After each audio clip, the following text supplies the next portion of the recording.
سلام به دوستای عزیزم، خوش اومدید به کانال یوتیوب معمادونی. این برنامه اسمش هست کتاب دونی و خیلی خیلی خوشحالم که با شما هستم برای مرور خلاصه یک کتاب جدید به اسم قانون 5 ثانیه. اسم این کتاب هست قانون 5 ثانیه، نویسندش هست خانم مل رابینز. آیا تا به حال احساس کردید که مکرر کارهای کوچیک یا بزرگتون رو به تعویق میندازید و این زندگیتون رو کاملا مختل کرده؟ اگر به شما بگم که یه شمارش معکوس ساده میتونه زندگی شما رو از این رو به اون رو کنه چی؟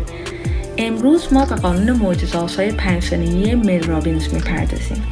این قانون میتونه زندگی هر کسی رو متحول کنه.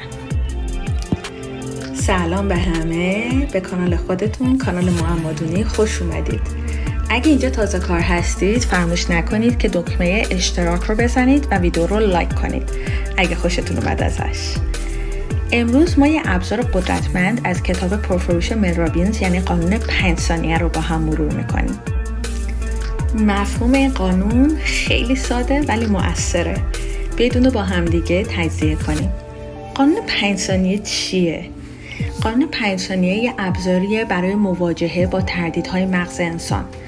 نحوه کارش به این صورته: وقتی نیت به انجام کاری میکنید از 5 به 1 به صورت معکوس شماره کنید و سپس بلافاصله موشکی حرکت کنید. به همین سادگی. حالا سوال اینه که چرا این قانون کار میکنه؟ همه چیز در مورد فریب مغز شماست. مغز ما برای محافظت از ما طراحی شده، یعنی تصمیماتی که میگیره طبیعتاً برای اجتناب از خطر و موندن در مناطق راحتی ما هست.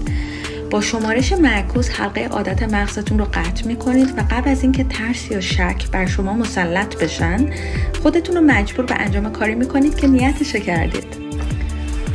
آیا میدونستید که مل رابینز با تماشای پرتاب موشک در تلویزیون الهام گرفت تا قانون 5 ثانیه رو اختراع کنه؟ یه روز صبح که احساس میکرد در زندگی خودش بد جوری گیر کرده، با اجازه بهتون بگم زندگیش خیلی بد بوده قبل این کتاب و قبل اختراع قانون 5 ثانیه. ازدواجش مختل شده بوده، پول نداشته، رابطش با بچه‌هاش خیلی بد بوده.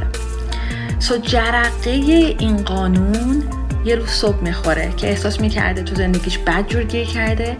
شمارش معکوس پرتاب موشک رو مشاهده میکنه توی تلویزیون. 5 4 3 2 1 بلاست. و دیدن این صحنه اونو به فکر فرو میبره. با خودش میگه اگه سعی کنم شمارش معکوس کنم و صبحها خودم مثل موشک از رخت خواب بیرون بکشم چی؟ این به خاطر این هستش که صبحها این خیلی چالش داشته، درگیری داشته، نمیتونسته راحت از تخت خواب بلند شه و دیدن حرکت این حرکت موشکی جرقه رو توی ذهنش میزنه و میگه چرا من نکنم این کارو صبحها، شاید بهم کمک کنه. همین ایده ساده باعث ایجاد یه تغییر بزرگ در زندگیش میشه. اون شروع میکنه به استفاده از این ترفند شمارش معکوس برای بلند شدن از رخت خواب و سپس اون رو در سایر زمینه‌های زندگی خودش به کار میبره و بعداً به این نتیجه میرسه که اجرای این قانون بهش کمک کرده که بر تردیدش غلبه کنه، از کارهای کوچیک گرفته تا الی آخر به کارهای بزرگ و بعداً میبینه که این میتونه به راحتی دست به اقدام بزنه و کارهایی رو که نیتشون کرده به راحتی انجام بده. بیایید با هم دیگه چند تا مثال عملی رو در نظر بگیریم. مثال شماره 1 فکر کنم already با هم دیگه دیسکاسش کردیم. مثال بلند شدن از تخت خواب بود.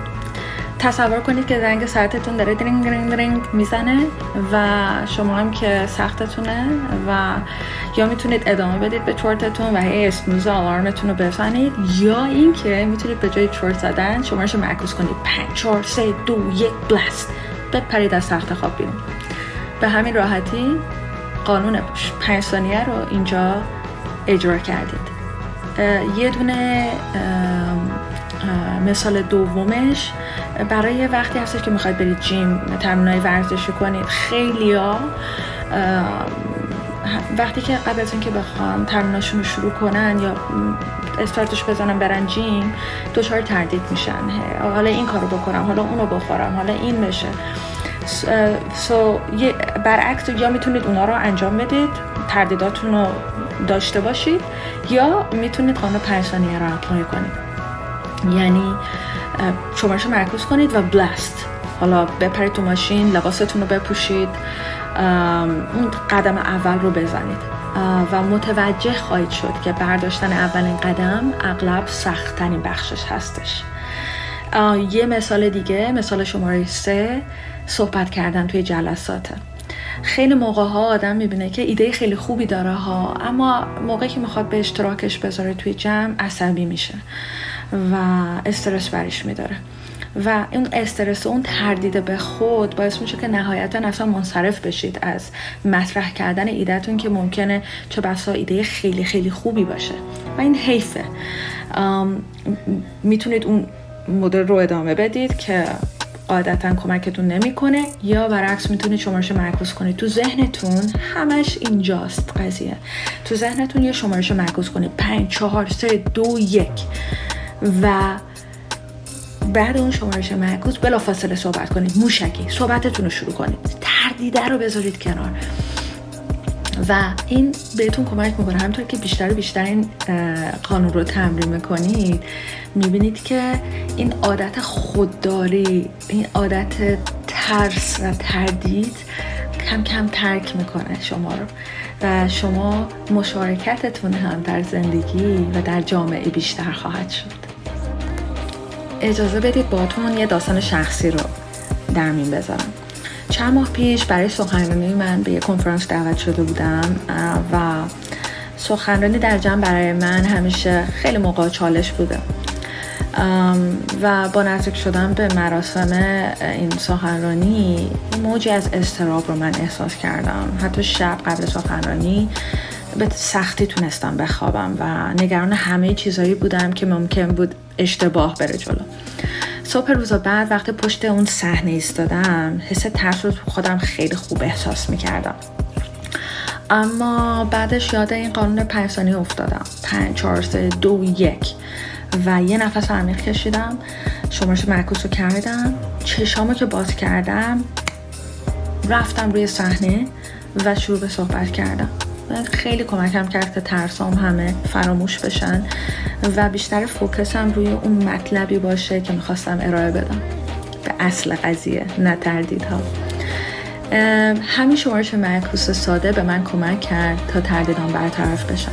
من سخنرانی خودم رو انجام دادم، با حضار ارتباط برقرار کردم و حتی پس از اون فیدبک و بازخورد مثبت هم ازشون گرفتم. استفاده از قانون 5 ثانیه اون لحظه همه چیز رو برای من تغییر داد و به من کمک کرد به چیزی برسم که هرگز فکرشم نمی‌کردم میتونم.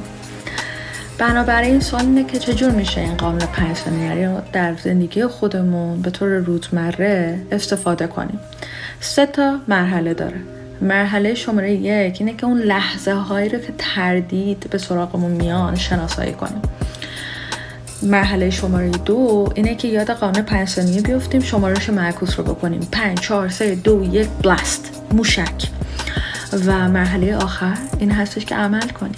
قبل از اینکه مغز بخواد ما رو متوقف کنه به خاطر اون تردیدها، به خاطر اینکه اینجوری برنامه ریزی شده، ما وارد عمل بشیم. دوستای عزیز، اگه این ویدیو رو مفید دیدید لطفاً برام لایک و کامنت بگذارید.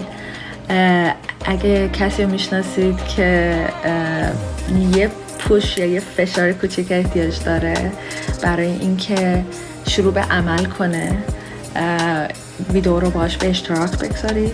یادتون نره که عضو کانال بشید لطفاً و خیلی متشکرم که ویدیو رو تماشا کردید و به یاد داشته باشید که شما فقط 5 ثانیه با ورژن بهترتون فاصله دارید. مرسی، بای.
اگه خواستید کتاب رو بخرید لینک خریدش رو اینجا گذاشتم و اگرم اهل ورزش کردن هستید لطفاً عضو گروه چالش معمادونی بشید که لینکش اینجا گذاشتم، توی دیسکریپشن هم هست و کدش برای عضویت هست ری 2. منتظرتون هستم. فعلا